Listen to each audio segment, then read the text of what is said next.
Thank you, everyone. Thank you, Peter. And yeah, I want to speak about sonic fiction and how they can allow us and help us think through the politics of sound. Some of you, maybe a lot of you, are familiar with Kodo Eshel's approach of sonic fiction, but I will get into that as a starting point. And right here. It's this book I'm starting from. Some of you, maybe many of you, know that book. Kodo Eshun published it in 1998. Kodo Eshun, British music critic, wrote a lot of reviews, and at one point the imaginative force of these reviews coalesced into this one book. And this book proposes to understand the imaginary around sound as a sonic fiction. So to say, there's not only literary fiction, not only visual fiction, not only whatever fiction, but also sonic fiction. And he says, he starts from the producers. He says producers are not inarticulate and monosyllabic, but they are phonofiction and machine mythologies. And he claims also, and this is what I love most about that a disconnected multi-rational sonic fiction allows concepts to jump, thought leapfrogs, mind zigzags from clause to clause, and so on. So it's definitely not your, let's say, streamlined, orderly, but very unorderly, inorderly, inobedient, and erratic form of thinking and imagination. And if you look into that book, if you read that book, I sometimes say it's the Finnegan's Wake of music theory, of sound theory. On every sentence you find several words that you never heard before and that Kodo Eshun also never heard before. He invented them. So it's really interesting, it's really inspiring, but it leads somewhere. And one of the famous examples, those of you who know sonic fiction and Kodo Eshun know this example, is from the techno group Drexia. And the example here is that on the record, the band themselves refer to a sonic fiction. And that's the sonic fiction of the transatlantic slave trade. And they are starting from a historical fact, and they're expanding into an imagination. So the band Drexia, and Kodo Eshun takes that forth, they start from the transatlantic slave trade, and they start from the historical fact that a lot of black people, African people, pregnant mothers, men, kids were thrown overboard if ships were in danger. And here's where the story ends, and in the Atlantic is a grave of the transatlantic slave trade still today. But they say, well, look, what if some of these mothers gave birth under the sea to new creatures who started being hydro creatures that could breathe in water, that would develop new skills, new superpowers, and that are now these aliens on Earth.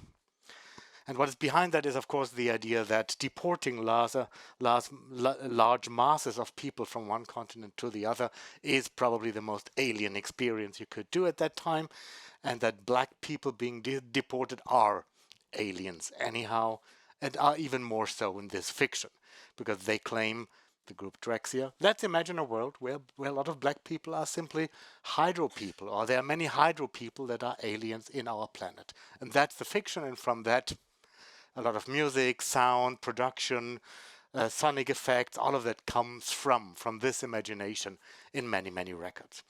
That's one example, a very prominent example, an example where Kodo Eshun a lot of times continues that. And I wrote 2020, a little book on sonic fiction, as an introduction, and I follow Kodo Eshun in that sense that sonic fiction is not a finite genre or method or approach, but under this moniker, a lot of different academic, non-academic, artistic, non-artistic approaches can be found. So I claim it's generative, it's generic, it's nontological, it's decolontological, and so on. So a lot of neologisms I work also with. Sometimes taken from Kodo Eshun, sometimes not taken from Kodo Eshun. So I continue that, and in the end, I would like to overwrite my own writing with a quote by Kurt Ashwin, where he writes, "Sonic fiction is a subjectivity engine." And that means it allows us to think, in a sense, our subjectivity through sound beyond, maybe transcending ourselves. That leads me to the Sonic Possible Worlds by the already mentioned Salome Vögelin. For me, another approach that tries to start from sound and its imaginaries into imagination, into politics, into ethics, into rethinking our world. And I would like to give 3 examples. I find currently all 3 very interesting, very different examples from sound art, from, let's say, popular music production with a retro-futurist spin, and from what I call these days meme music, where artists create fictions of the near future in a very weird way. The first example is almost classic, you could say. It's by the sound artists Sam Auinger, Hannes Strobel. They developed 11 songs, they called that, during the pandemic when a lot of venues were closed, and one venue, the Club Berghain in Berlin, also was closed, and they took the opportunity to create sound there. And they created a sound installation there where you could at one point, according to the hygiene regulations of the time, you might remember them, could enter the club that was totally empty aside from a small number of visitors, and you could listen to their imagination of the space. And I like to play a bit of that.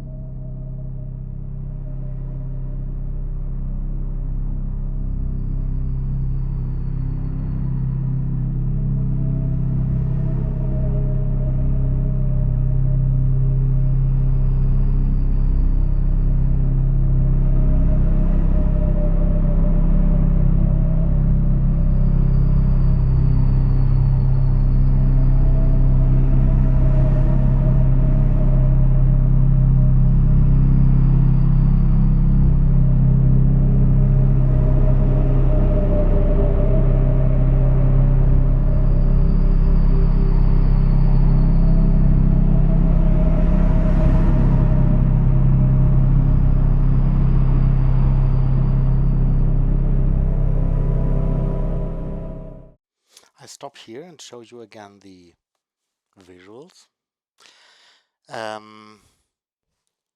You see in the video and in the venue, you can see, of course, the space that is there, and you walk through the space and you hear recordings made in the space, outside of the space, that generate this general hum, these general environmental noises of train tracks outside of the generators.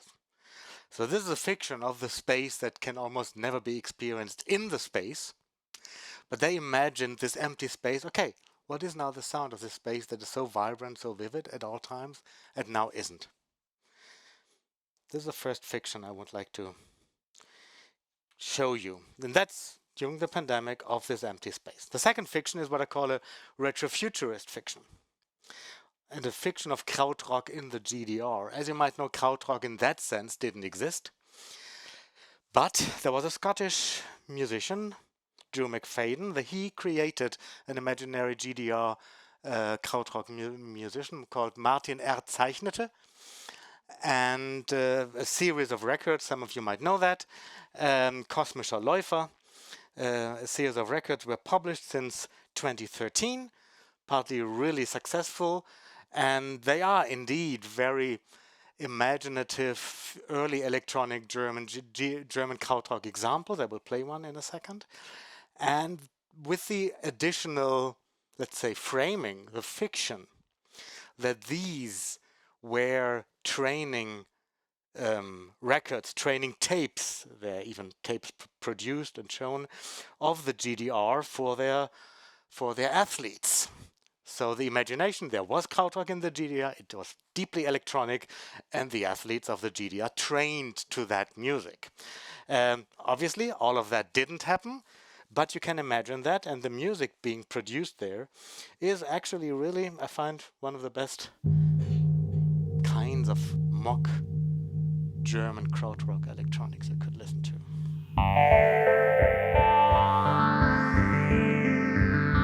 The illusions are immediately clear, I think.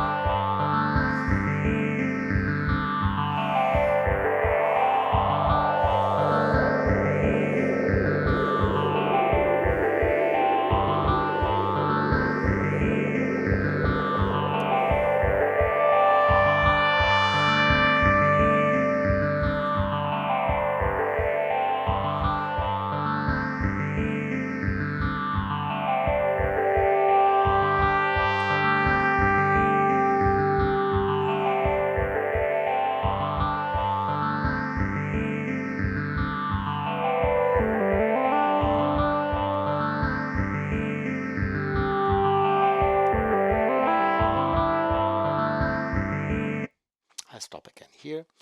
You get the gist. Also, the cover design follows that, the logo, and it represents this idea of, there's an Olympic game track you see here, and in the center, hidden by the play button right now, is the TV tower of Berlin Alexanderplatz. So it plays with this tension between GDR iconography, Olympic Games iconography, and electronic music, and creates this imaginary world that did never exist and might never exist. My last example goes from retrofuturism to what I would call a sardonic and painful fiction of patriotic US petrolheads and gas maxers. Now, what do these words mean?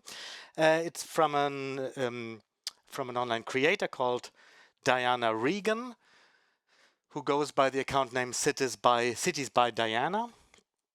And on her account, she creates various short time videos that, to one part or to a large part, praise US hypercar-centric culture with a sardonic, ironic twist.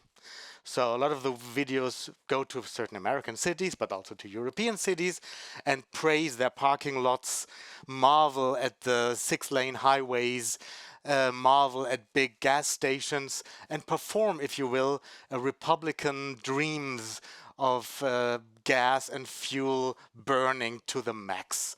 This is one thing, and in other videos, she then goes to other cities and praises other things, and I just want to play you that, because these are examples of what I call meme music. She performs, it's an artistic performance, totally clear.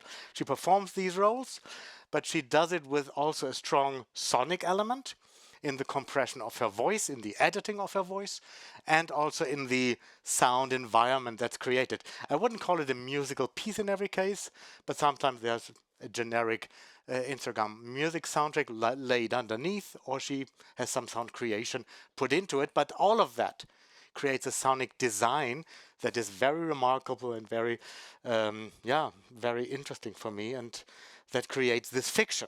I want to start with one thing that where she praises the city of Helsinki with the note, "Tired of being forced to share the road with cruddy little bikes? You need to go to Helsinki." Tired of being stuck in traffic all day only to have some whiny liberal tell you to share the road with cruddy little bikes and stupid buses? Do you need hater-free highways where you can burn gasoline in peace? Most Americans aren't ready to hear this, but you need to go to Helsinki, Finland. At first glance, you may think, this city is full of Europors who take the tram everywhere. What's there for a gas maxer like me? Well, that's the beauty of Finnish innovation. Just travel outside the city center a little bit and you'll notice Helsinki is full of beautifully crafted interchanges and freeways as majestic as anywhere in the good old USA. But that's not what makes Helsinki a driver's paradise. With bike lanes separate from the main road, you no longer have to share space with those pedal-cucked losers. The major roads being solely reserved for cars, trams, buses, and pedestrians are forced into tiny little corners of the city, leaving more of it for you to explore via the superior automobile. Meanwhile, the transit-cucked masses are stuck into their goofy little public squares as you pound 3 cans of Teho energy drink and blast down Cernaisten Rantati at 120 kilometers per hour. With all of the libcuck losers off of the road and browsing the Moomin store where they belong, it'll have you screaming,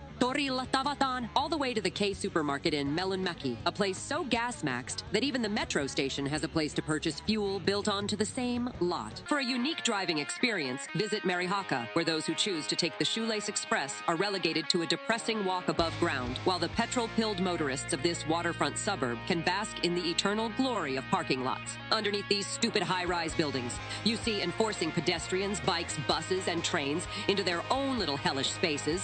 You'll save the roads for only the true believers, making driving in Helsinki otherworldly. 10 out of 10 would recommend.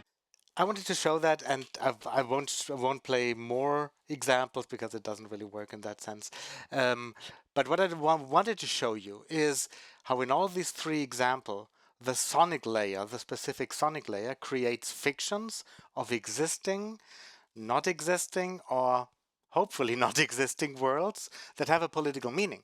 Because obviously when Cities by Diana over-exaggerates these praises of parking lots and highway lanes and so on, it reminds us, of course, how our cities, and even if we often play the enlightened European traffic systems toward the gas-maxed US system, to realize, well, look, there's work to do in both continents, and she reminds us of that in a very compressed and very remarkable way through the sound.